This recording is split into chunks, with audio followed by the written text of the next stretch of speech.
G'day and welcome to Reality Check.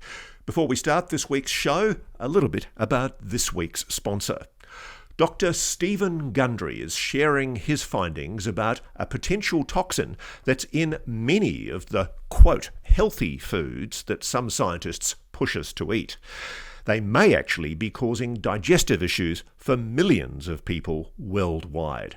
Warning signs including weight gain, fatigue, digestive discomfort and stiff joints, even skin problems.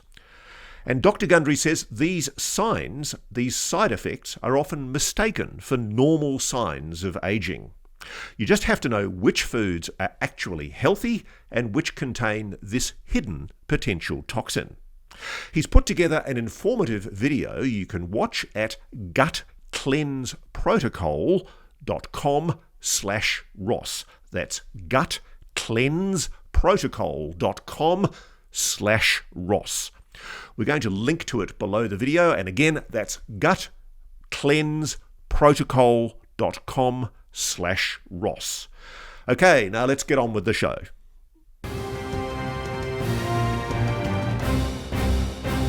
G'day and welcome back to Reality Check. So let's go back to a morning mass in May of 2014, and Pope Francis states, quote, "If an expedition of Martians arrives and some of them come to us, and if one of them says, 'Me, I want to be baptized,' what would happen?" It begs the question, what does the leader of the most powerful church in the world think and know about UAPs, unidentified anomalous phenomena? Well, our guest today thinks he may have some of those answers. A computer programmer by profession, Gabriel Piedra has a doctorate in theology from the Spain-based Teológica Servi y Salud, the Theological Commission for Service and Health, and he also has some scientific training. He's qualified in plant-based nutrition from the T. Colin Campbell Center for Nutrition Studies at Cornell University in the US, and he's made a study of molecular biology.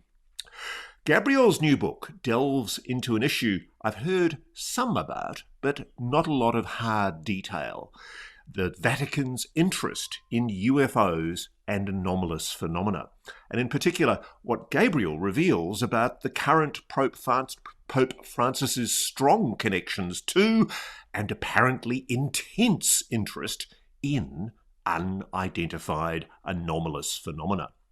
His book is entitled A New Civilization: The Hidden History of the Catholic, Freemasonry and Non-Human Intelligence, and the story of Jorge Mario Bergoglio before he ascended to becoming Pope Francis is absolutely extraordinary, to say the least, and Gabriel has the details.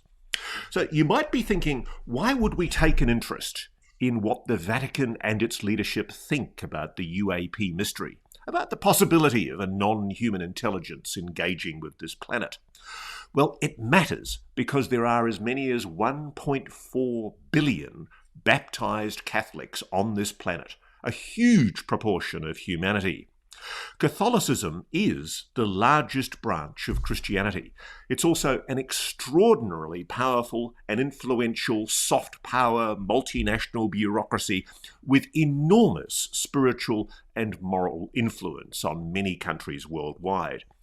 As we'll hear today, it has its own diplomatic and intelligence service worldwide, and at the heart of this church is the Pope, Pope Francis, regarded by followers as the earthly vicar of Christ, Christ's representative on earth. Gabriel, welcome to Reality Check. You say in your book that the Vatican's had an interest in the subject of UAP and its occupants for a long time, particularly during the papacy of Francis. It's believed that the phenomenon, you say, is behind every religion and that it comes from God, and that in this matter the Vatican is trying to prepare the world for a future revelation. Where's your evidence for that, my friend? Well, first of all, Ross, thank you for having me here today. Well, in reality, the evidence is very deep and it's very good because it's true that there have been popes that they have say something about the subject, For example, John Paul II, many years ago, he said something, but not publicly exactly. But regarding popes, Pope Francis is the first pope that has been very open, at least when he was in Argentina, about this subject. Well, to begin with, we can say, for example, that he was a disciple of Benito II Reina. He was a Jesuit priest, and he was an astronomer also in Argentina. He was a disciple of Bergoglio. At the beginning, Bergoglio didn't like so much about his hobbies with extraterrestrial intelligence and flying discs and all of that. But after some time, he changed his mind. I think that it was like 1988 when he began to change his mind about the subject. So you're saying that the current Pope has taken an interest, a very close interest, in UAPs, in unidentified anomalous phenomena, through this particular mentor of his in Argentina. Exactly. It's not a small interest, it's a very big interest. In fact, uh, we can say that is almost central in his papacy, because before becoming Pope, he knew in some way that he had to become Pope, because there was a meeting in 1988, and in a home of a person, there were two ufologists, very well known ufologists in Argentina. One of them was Pedro Romaniuk, that we can talk a, a little more in some minutes or something like that. But the other one was Acoglanis, Angel Cristo Acoglanis. They became friends of Bergoglio, and they were in a house. They were talking about extraterrestrial intelligence, life after death, and some other topics. And Acoglanis used to say that he had contacts with light beings or extraterrestrials. And he also said that he received some prophecies. One of those prophecies was, and he said to Bergoglio that day in that house, "You are going to become Pope one day." But Bergoglio said something like, "Stop bothering me, because I don't believe you." After that, Acoglanis turned his face to Romaniuk and he told him he doesn't believe me that he's going to be Pope one day. So you actually, sorry, I got to get this right. So there was a prophecy from this guy who I think is Angel Cristo Acoglanis, Exactly. and this was at the home of Pedro Romaniak. They're two Argentinian ufologists, and Acoglanis claimed to be channeling a message from extraterrestrials that Jorge Bergoglio was going to become the Pope, and that's in 1988. That's many, many years before he became Pope. Exactly. And there are two reasons because of that. First, because Acoglani said that his contacts were not just but mainly from Uritorco Mountain. There is a hot spot in Argentina, very well known for many ufologists, even in the US. Uritorco Mountain, uh, many people have seen lights, flying discs. They have had communications with beings that they say that they are living inside a mountain. And Acoglanis used to say that he had contacts with those beings in that mountain. The other thing is that Bergoglio was changing his mind about the Catholic Church because he was very conservative. But after that, he began to change his mind about a lot of topics. So he became to be open about the extraterrestrial intelligence, the possibility that that could be real. So when you say that Bergoglio was hanging out, if you like, with Acoglanis and Romaniuk, are you sure he wasn't just a sort of an incidental guest at their home? You're suggesting that he was actually actively involved and interested in the UAP UFO subject with these gentlemen. Well, what we know so far until now is this, that I think that from the 1990 something like that, he was very involved, mainly with Pedro Romaniuk because Angel Cristo Acoglanis was assassinated some years after 1988, after that meeting.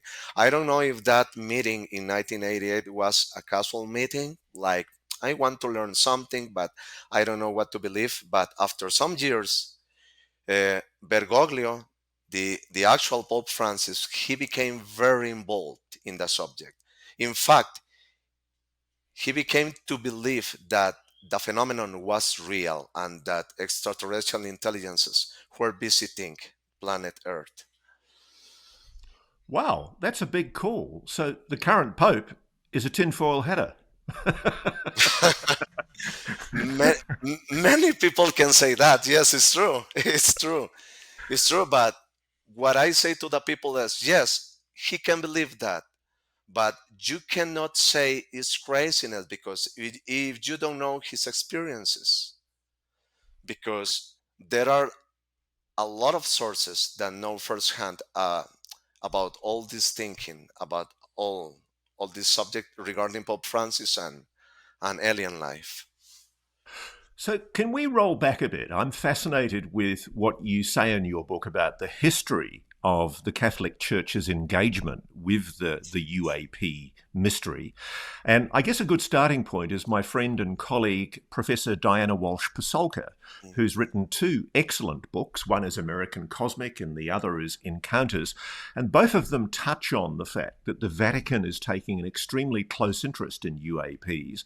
And my understanding from Diana is that she's been given some access to some of the Vatican archives on this stuff. It's quite clear, isn't it, Gabriel, that the Vatican is taking a much closer interest in the phenomenon of unidentified anomalous objects, whatever they are, than previous papacies. There seems to have been, if you like, a ramping up of awareness about the issue. There have been a number of meetings where there have been conferences held about the possibility of extraterrestrial life. What do we know about what the Vatican says about the possibility of a non-human intelligence? Well, what we can say is this, because I know that the Pontifical Academy of Sciences, they have a big interest in this because that is public. But at the same time, there are some sources that I cannot name, but those sources have told me that inside that branch of the Vatican, there is a big interest about the subject. Okay. They take some testimonies around the world, and after that, the Jesuit priests, some Jesuit priests in the Vatican, take that information, and that information goes to Pope Francis to analyze that information about maybe those cases are real or maybe not. But he has taken seriously what that branch of the Vatican is saying about the subject, given that Pope Francis is very involved about the subject. And there is much, much more about what happened in Argentina with him and the subject. Indeed. I'll get to that detail, but I want to get a bit of the history. So Diana Walsh-Pasulka, the professor from the University of North Carolina, Wilmington, she's made a study of supernatural events in the Catholic Church. And she tells the story of a nun in the late 1800s who was woken by a glowing orb hovering above her head in her bedroom. And this was also witnessed, apparently, by the Mother Superior of the nunnery.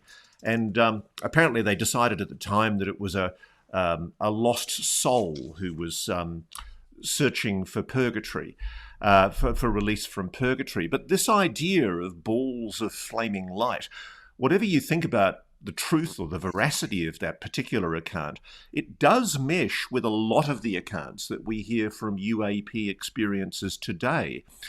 Is it possible that religious explanations for the phenomenon are merely encounters with a non-human intelligence, do you believe? Absolutely. And for example, just briefly, because for example, we can talk about the divergent apparitions in Garabandal in Spain in the 1960s. The other ones were in Medjugorje. Okay, in Medjugorje, those apparitions began in the 1980s. So it was not just the Virgin Mary, but orbs, light orbs.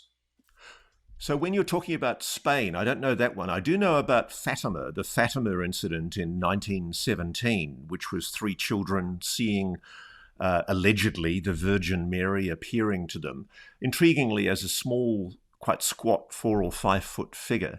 But Mhm. these children, described what was obviously for them a deeply spiritual experience, and it's become almost a religious shrine in Portugal.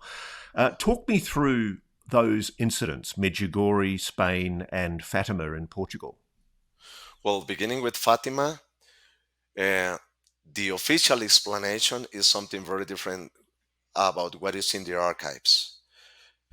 Fina Darmada and Joaquin Fernandez, they made a very good research because they went to the original archives in Fatima. So theirs was a 25 years investigation into the archives and in newspapers from the time. And for example, there was a kind of prophecy from some people, um, like they were shamans or something like that. Okay. And they said that on May 13, on 1917, there was going to happen something big. They were not Catholic. They were just talking with the spirits or something like that. What they said, and that was published in newspapers in Portugal.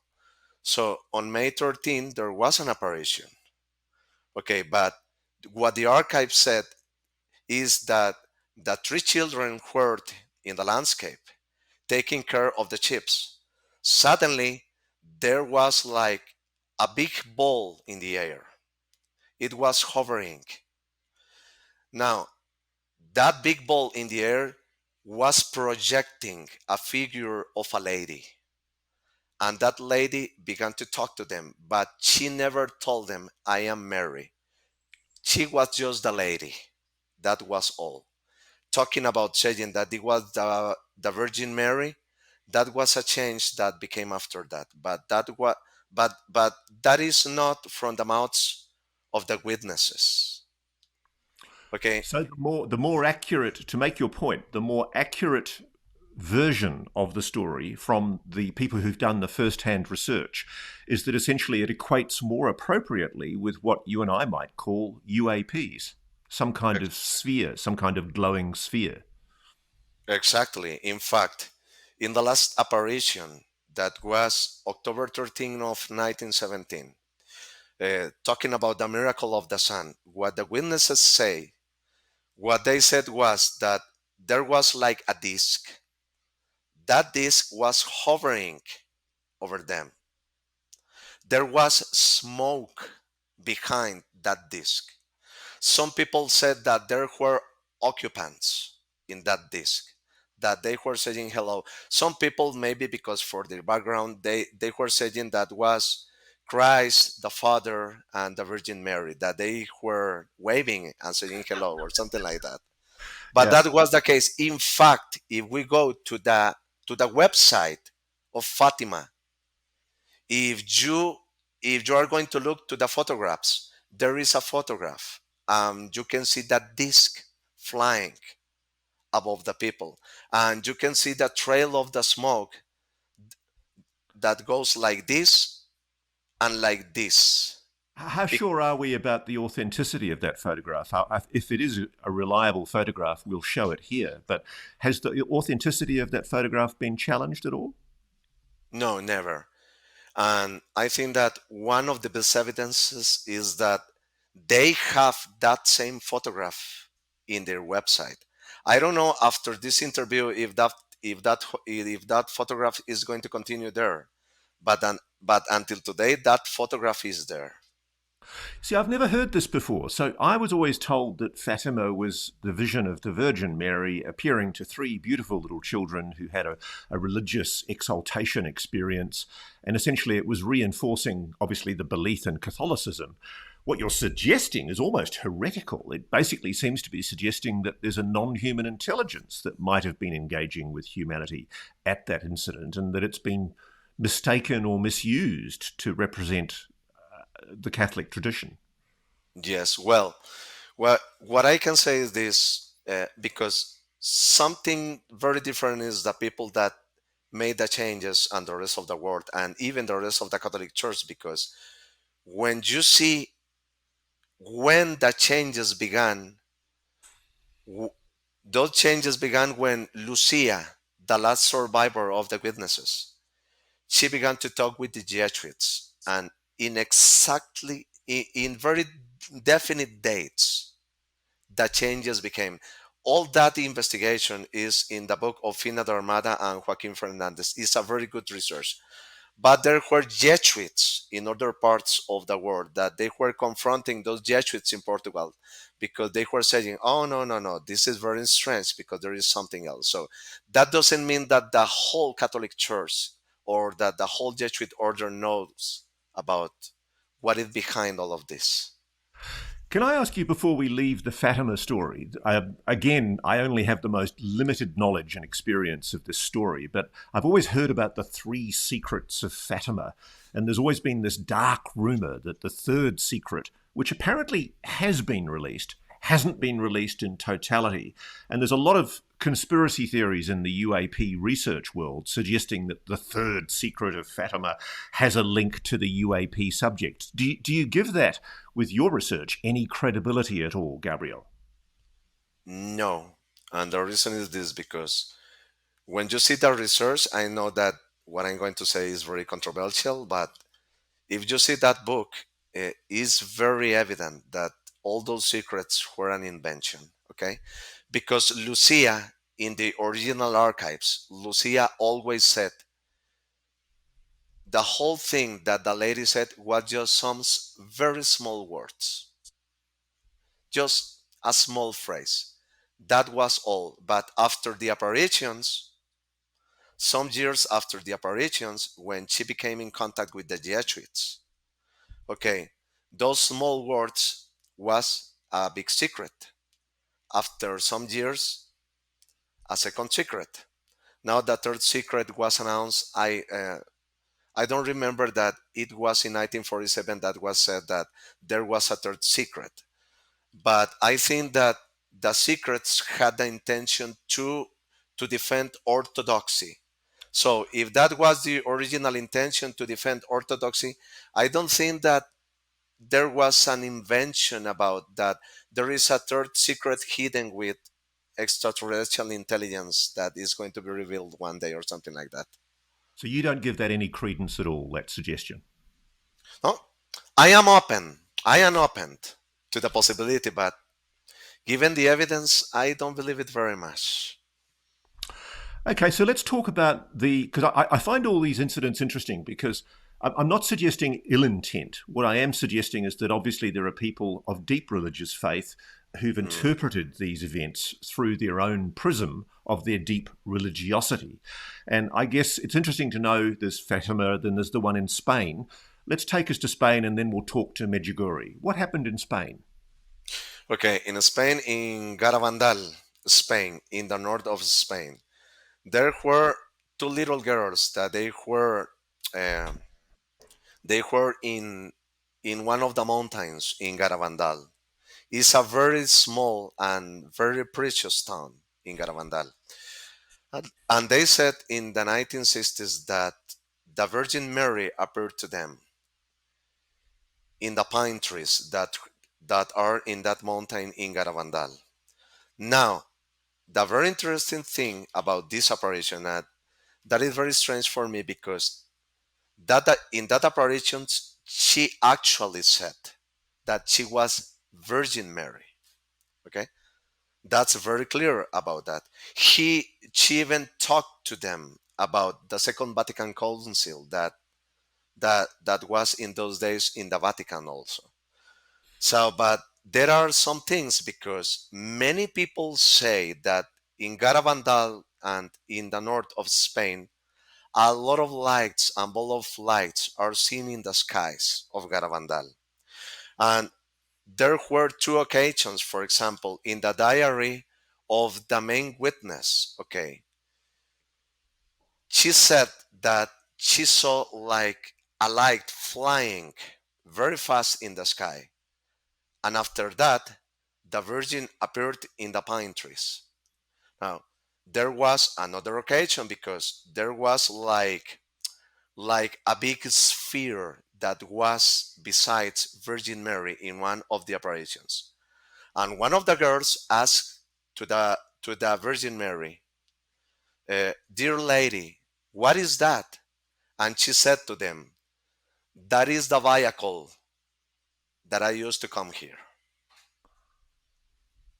Okay, Wow. is very interesting, but Do you that find cha- it you obviously find this a more plausible account than the claims about the three secrets of Fatima? Why do you find it more plausible? first because it's more actual. There are videos and the witnesses. I don't know if all of them or three of them they are alive and they have talked about those testimonies.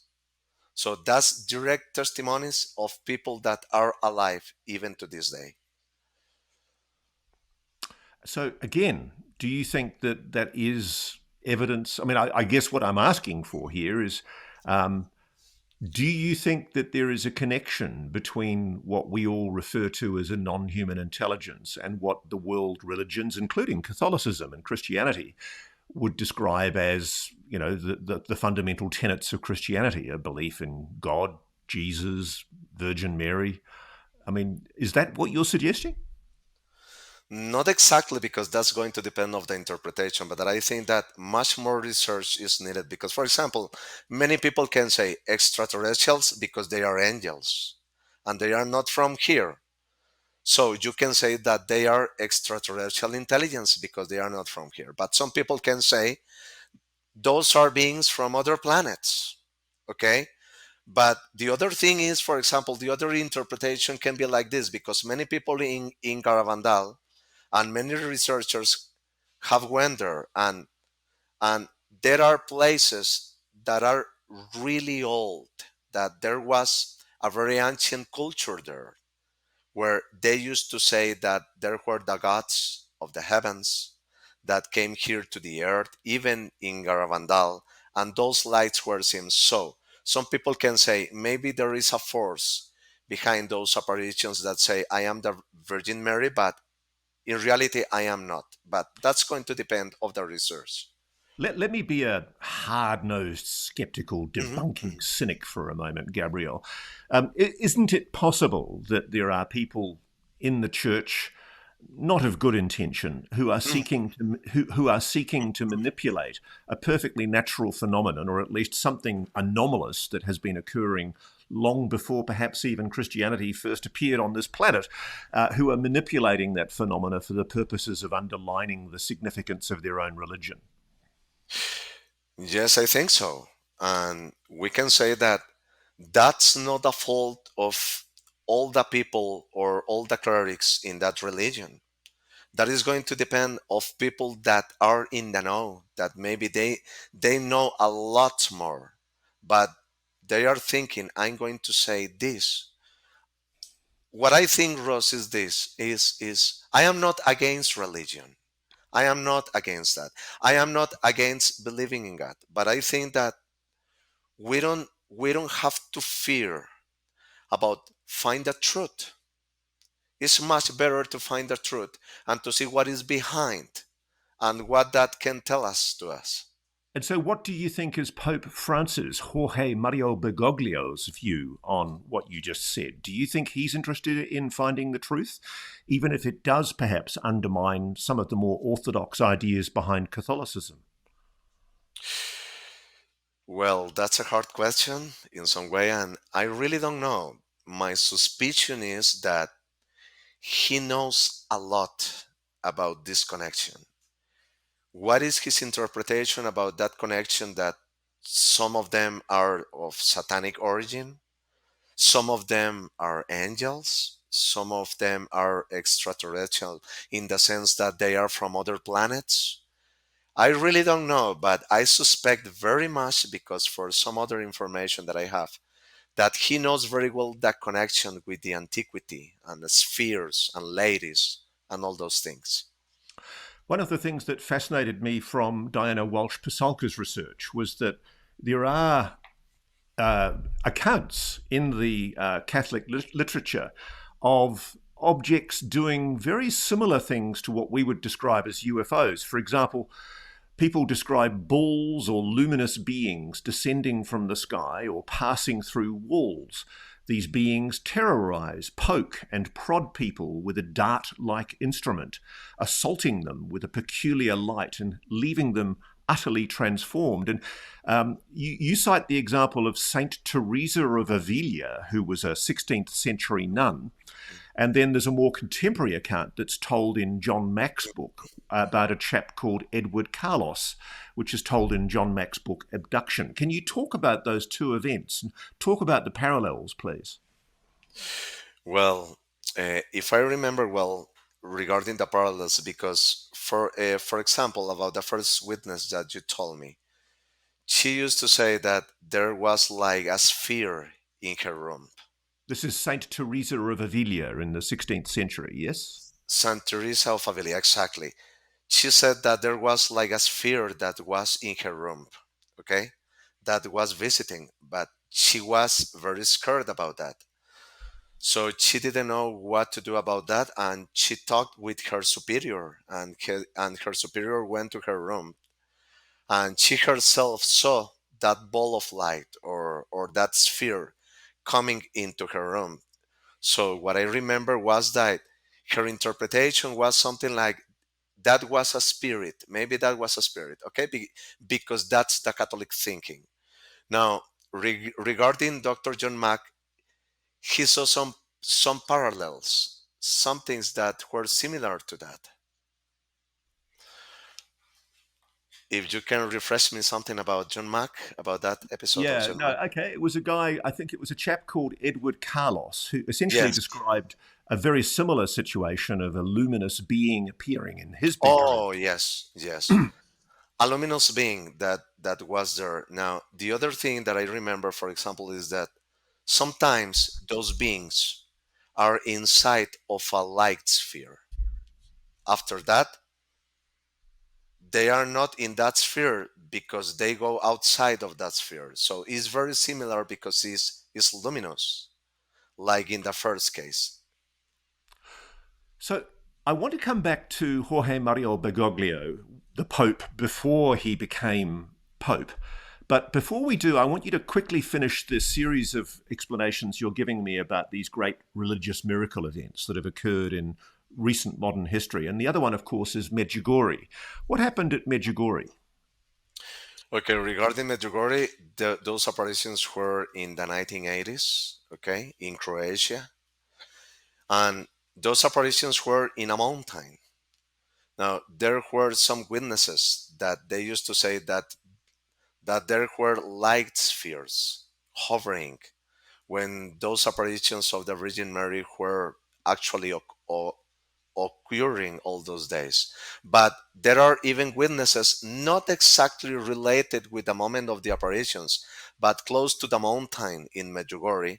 Some people used to say that they saw like a flying disc or a spaceship, really, really big.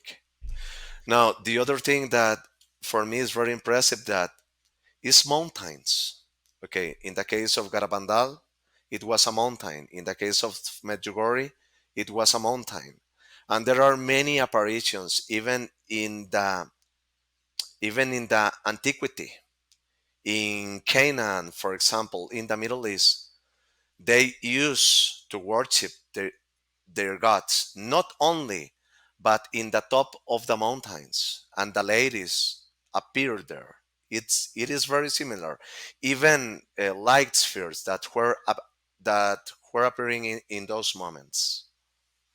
So give me your analysis. What does this all mean, Gabriel? What are the implications? If three of the great Catholic religious miracles all have anomalous disk objects or glowing orb objects, are we suggesting that the Catholic Church has perhaps appropriated, for the purposes of convincing the faithful, these incidents that are in fact UAP incidents, or are we suggesting that the UAPs are perhaps evidence that the Catholics might be right? where do you stand? I mean, are you a man of faith? What's your position on this?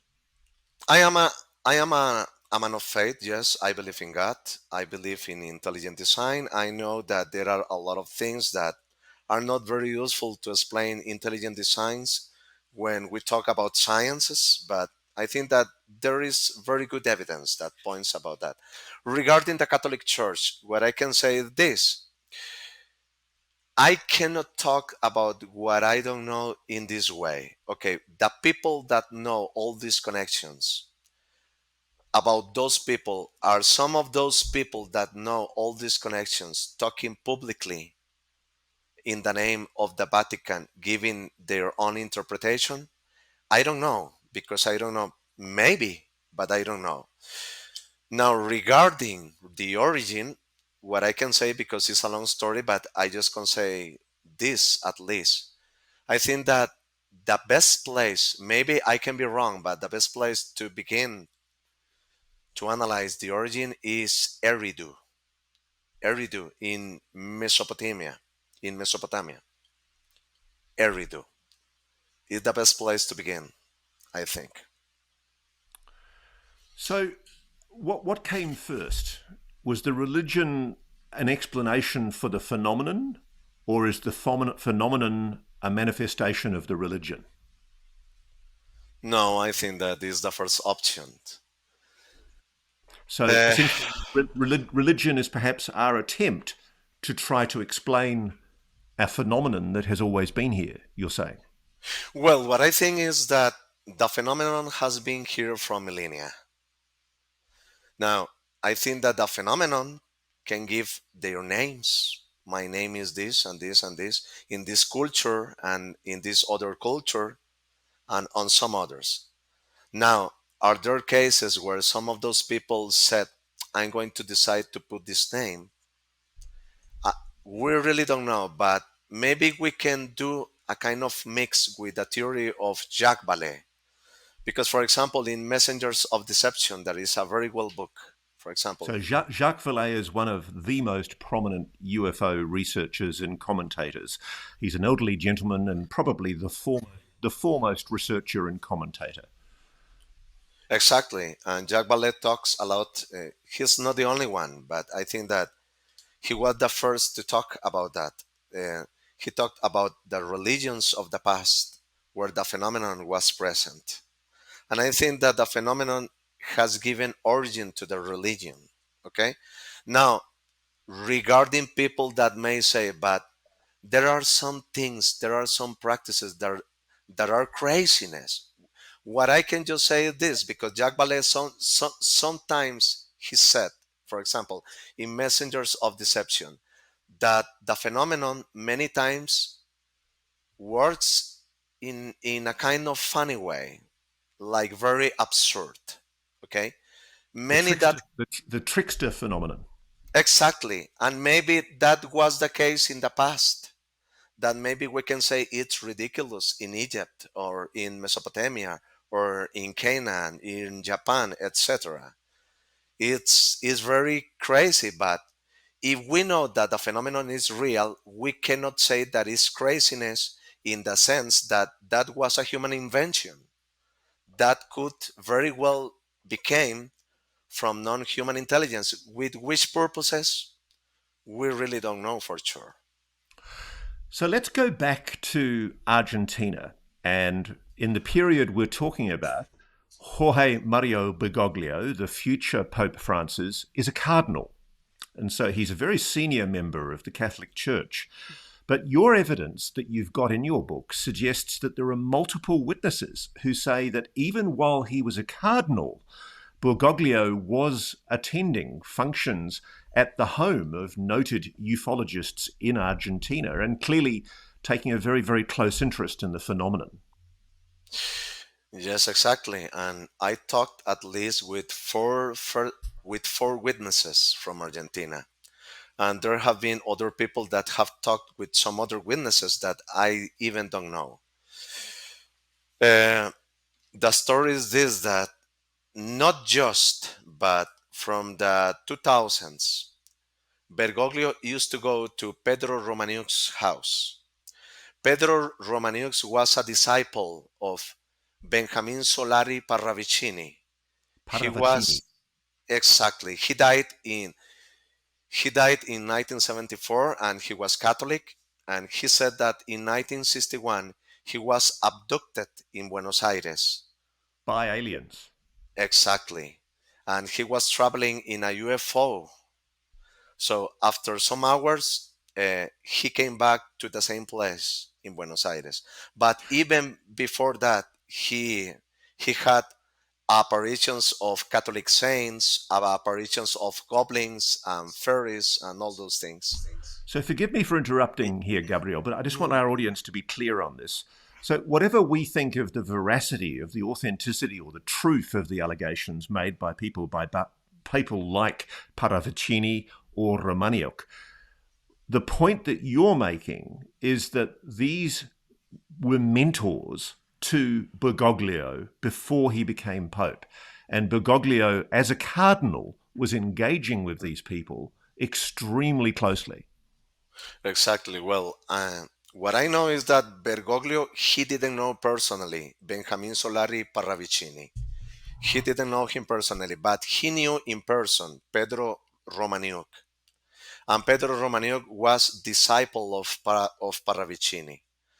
And Parravicini used, he used to make a lot of drawings regarding prophecies, something that were going to happen in the future in Argentina, in the world, in the Catholic Church.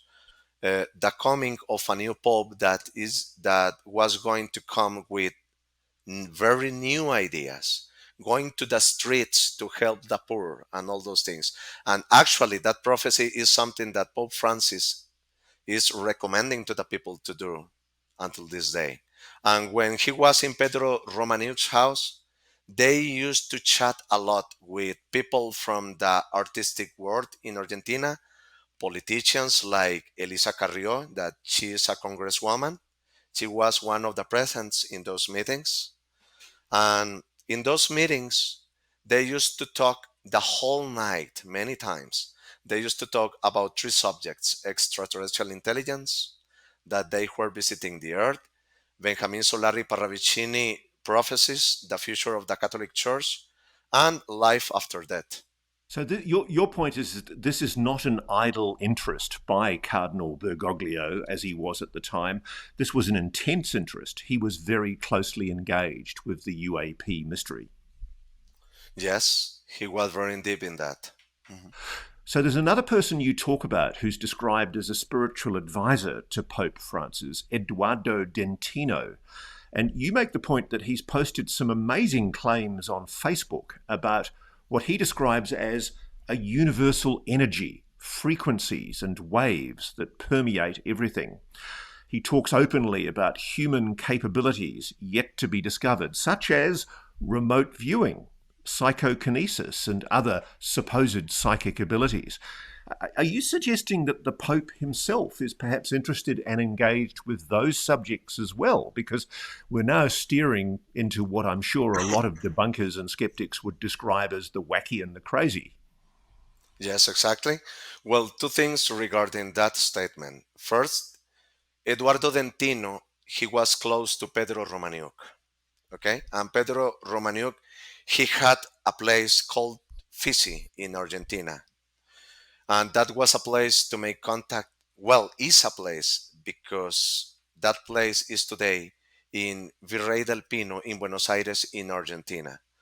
Okay, they are some of them are Catholics. They believe in the Virgin Mary, but they also believe in extraterrestrial intelligence, and they talk also about remote viewing. And Eduardo Dentino knew Pedro Romaniuk, and I know because I talked with a source about that Jorge Bergoglio believed about these things like remote viewing and psychokinesis.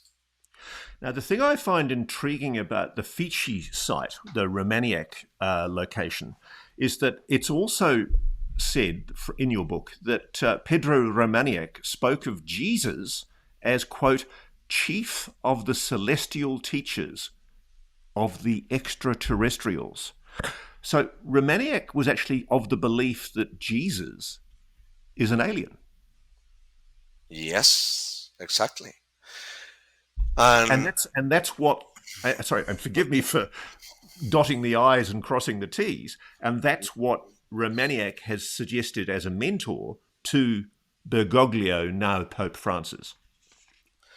Exactly. Well, regarding that he's an extraterrestrial, Maybe not in the sense that is created. Maybe yes, maybe not. But the thing is that Pedro Romaniuk, he wrote some books, and for example, he wrote that Jesus is the master of the universe, and he's going to come back in the second coming with all these extraterrestrial beings to save the earth. There, in 2018, I was in a meeting here in Costa Rica, and one of the best friends of Pope Francis was here, and he gave a very interesting theme, and he said something about the gods of the other cultures that are in heaven, but the main of them is Jesus, and I was present there personally.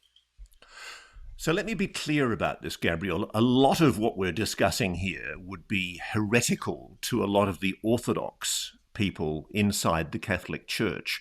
And it's not fair to say that Pope Francis's views, if in fact he subscribes to these views, would be the general view of people in the Catholic Church, is it? It would be quite on the fringe to suggest that these ideas are in any way the accepted view. Exactly. And what I recommend to the people is this, okay? Because, for example, this information is not so secret, but what I can say to the people that do not know about this, okay, they don't know the other thoughts that he has in mind about the subject. What I can say is that he's very open. And I think that the people need to give him the opportunity in the future, I don't know, to know what he thinks about the subject, because there is a lot of evidence that says that the phenomenon is real. Now, this is where I want to make a segue with the fact that Bergoglio is, as I understand it, a Jesuit in his background in the Catholic Church. And I think you need to explain the significance of the role that the Jesuit faith, if you like, inside the Catholic Church has played. They're very progressive, and I think it's particularly significant in relation to the Fatima series of incidents, the sightings by people in the Fatima location in Portugal. There's been a very big attempt by the Jesuit arm of the Catholic Church to reconcile with the Freemasons. What was it in history that happened in Portugal that led to a conflict between the Catholic Church and the Freemasons? Well, what I want to be clear is about this, because I know that a lot of people is going to see craziness and conspiracy theory. I am very much against conspiracy theories, but this is not conspiracy theory. Is history, because Freemasonry always has been about progressiveness. Now, the very Catholic Church uh, used to be very conservative. So when they were in Portugal in the 1910 until 1917, and after that year, they began to take control of the government in some degree. So they were very much against the Catholic Church because they didn't like the union about church and state, because the Freemasons are about that you have to be free to worship God as you want to believe it. So, but there was a kind of war about that in Portugal. And after that, in the middle of that war, the apparitions of Fatima became to happen. So Fatima started around 1617, 1916, 1917, didn't they? What happened? What was the reaction of the Freemasons, who were slowly gaining power in Portugal, to the claims that were being made by the Catholic Church about these apparitions at Fatima? They were that the children were lying, and that was an operation from the Catholic Church in order to recover its power in Portugal. That was a total invention, but that was an invention because the evidence is very hard. And so, where does Pope Francis stand? Because there's been this, I mean, as I understand it, it's still proscribed officially by the Catholic Church that you can't be a Catholic and a Freemason, that Freemasonry is incompatible with the Catholic faith. Is that still the case? More or less, we can say why. Because, for example, November last year, Pope Francis signed a document that was stating what we knew from 1983 from Cardinal Ratzinger, the past Pope Benedict XVI, that Freemasonry was not allowed in the Catholic Church, that no Catholic can be a member of the Freemasonry Society or the order. But it's a kind of contradictory, but because when you see in years past, Pope Francis was very welcome with some of the Freemasons from France, and he has been very open with the Freemasons in Austria also, and in fact, I had some communication some years ago with one of the persons in charge in the Freemasonry in Austria, and he stated to me that the conversations with the Vatican were very well with Pope Francis. So just explain that to me then. Why would Pope Francis be seeking a rapprochement, as you suggest, with Freemasonry? What's Pope Francis's position on Freemasonry? And this is where we get into the sensitivity you have about being accused of pushing a conspiracy theory. What is it that you know, Gabriel, about Pope Francis and Freemasonry? Well, I have 3 or 4 testimonies. For example, when I told you that in 1988 he was more open about some other conversations like extraterrestrial intelligence because he used to be very conservative. Some people say that in those years, 1988, 1992, something like that, he was in contact with Freemasonry and he became a Freemason himself. You're suggesting the Pope is a secret Freemason in defiance of the Vatican's own rules on Freemasonry. Well, I have the original recording, an audio recording of a phone conversation with that they are talking about some Iranian representatives in Argentina. They are talking about a conversation that one of them had with the Vatican intelligence representative in Argentina, and he said to them, to this Iranian person, that he said that he was a Freemason, and So I just even want Pope. to, before you go any further, I think we should explain this to our audience because it's in danger of getting complicated. And I think this is a really interesting point. So, in what period? When was this attack? There was a terror attack in 1994. There was an attack on an Argentinian Israeli Mutual Association building in Buenos Aires that killed 85 people and injured hundreds of people. And in 2006, Argentinian prosecutors accused Iran of directing the bombing carried out by Hezbollah. And it has come out, including in some of the more prominent newspapers in Argentina, that a former senior official with Argentina's intelligence service, Juan Bautista Joffre, also a former ambassador, told an Argentine TV show that when they were investigating an Iranian-sponsored terror attack on Argentinian soil, they listened to a wiretap between Yusuf Khalil and Abdul Karim Paz. This was reported in the La Nacion newspaper, which is one of the top newspapers in Argentina. And Yusuf told Karim that he had met the head of the Vatican intelligence services in Argentina, a guy called Hector Luis Yeremia, and they'd agreed to introduce him to the head of Vatican intelligence. The Vatican intelligence chief in Argentina told Yusuf he was a Freemason, and so was Pope Francis. So you've listened to that recording and you've verified that that's what was said. Is that correct?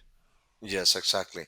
It is a phone recording of 8 minutes because when Joffre said that on television, okay, I know that he's very serious doing investigations about all these things, but I was thinking I need to listen the recording, and I got access to the recording and I listened the whole recording.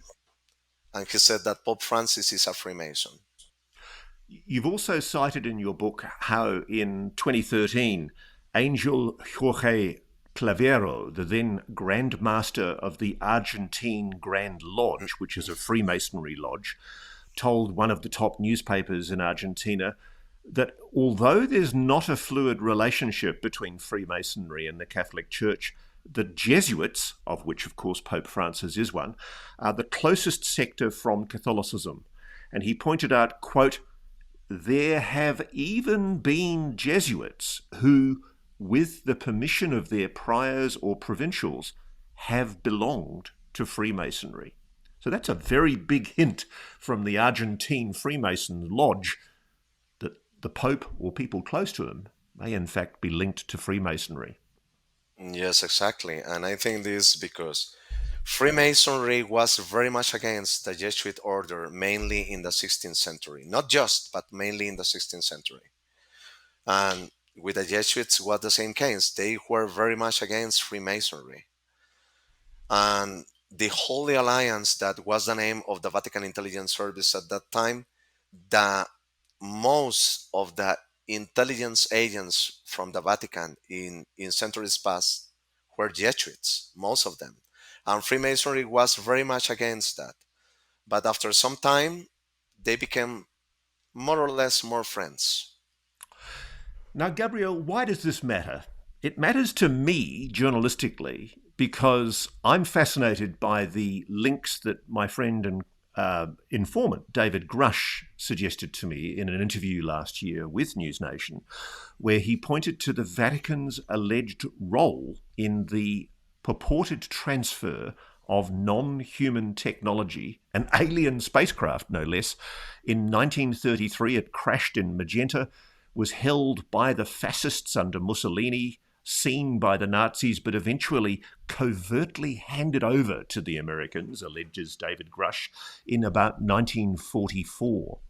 And this suggestion of a secret history with NHI technology, a knowledge of non-human intelligence by the Vatican, it certainly sits well with what you're saying about Pope Francis's interest in the subject. Exactly. And look, you told me you told me before that the Jesuits are very progressive, if the most progressive branch in the Catholic Church. All of them, or almost all of them, have PhDs. I know some of them personally. They are very good people. I know them very well, and they are very open about all this subject. And I can tell you something more because, for example, when David Grusch said that Pope Pius XII helped the U.S. with that object, okay, the the main advisor of Pope Pius XII was a German Jesuit, and he was the head of the entity, the Vatican Intelligence Service at that time. I said that it was called the Holy Alliance, but in 1936, according to Spanish Peruvian journalist Eric Fratini, the name of the Vatican Intelligence Service changed in 1936 to the name was the entity. Until this day is the entity. Now, that main advisor of Pope Pius XII, that he was a Jesuit, a German Jesuit, he also was the head of the entity at that time. And he also had contacts with the FBI in the US and some agencies. So I see very easy that maybe it was through him, maybe, that Pope Francis helped the US to took that device to that country.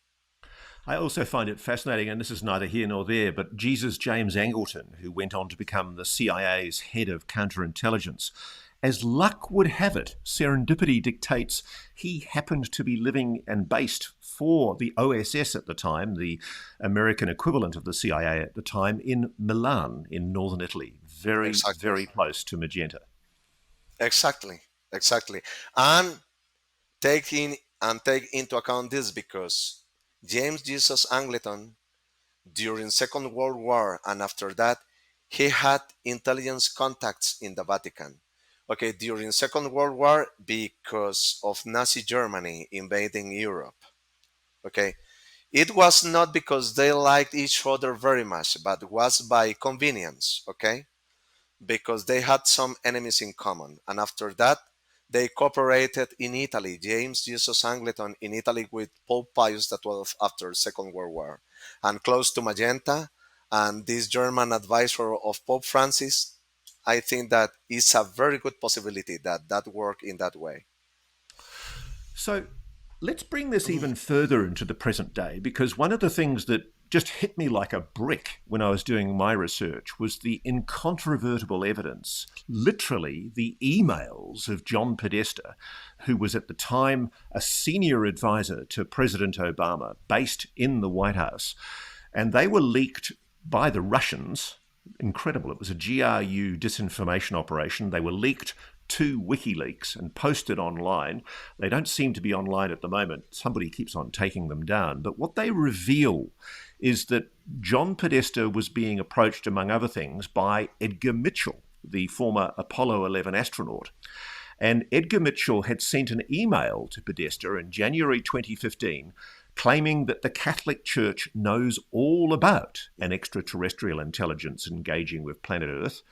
And it made much of the fact that the Vatican had hosted global seminars of the repercussions of humans interacting with ETI and how this will affect religion and consciousness. Do you believe Edgar Mitchell's claims that the Vatican is essentially preparing humanity for the inevitable moment when we're told about the existence of a non-human intelligence? Well, I think that the answer is yes, because, like I told you, the Vatican Intelligence Service is very behind in this topic. Now, the other thing is that in those emails, okay, one of the persons that Dr. Edgar Mitchell was trying to contact with John Podesta was through a friend, and that friend is Terence Mansfield, and that was revealed in WikiLeaks.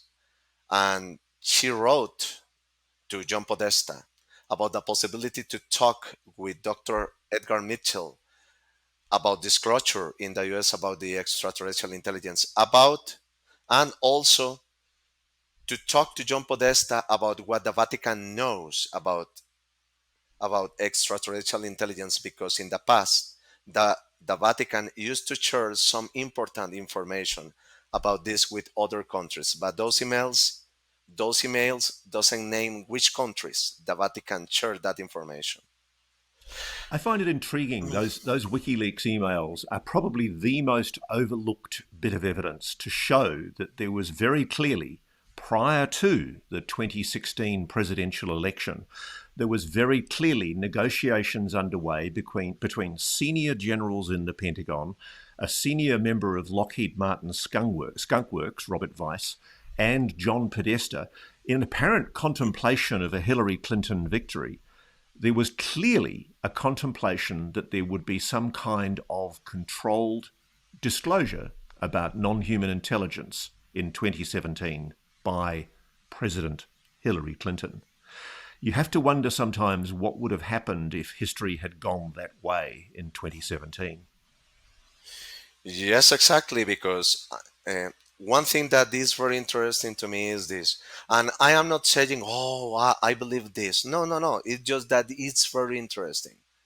Why right now, in this moment, when in the US there are happening a lot of things about this subject, trying to reveal what the US government knows, why exactly this Pope is in this moment?